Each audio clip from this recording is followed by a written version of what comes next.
She stopped replying to my texts. So I made a dumb decision I instantly regretted. It's been a few days since I last texted my friend. I had been texting her almost every day for several months. We briefly dated, but decided we weren't right for each other, yet agreed to remain friends.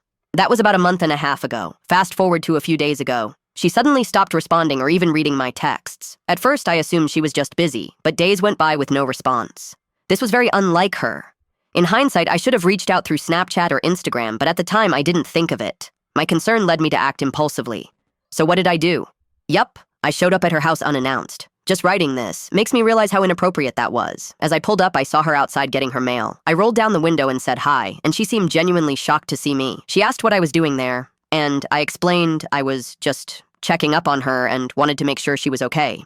She said she was fine, but clearly still startled. I mentioned I'd been texting her and asked if she hadn't received my messages. She replied that her phone had been acting up. It was only after I had driven all the way to her house that I realized I should have tried contacting her on Instagram or Snapchat first. I apologized for showing up unannounced, and she simply said, "Okay." So, I drove back home.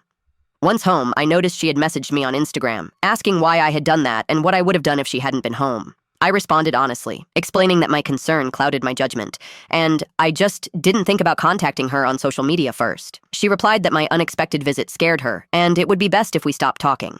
I acknowledged my mistake, apologized again, and told her I respected her decision. She then asked me to leave her alone, informed me she was blocking me, and told me to forget her address. I replied, acknowledging I had messed up badly, fully understanding her reaction, and said my final goodbyes.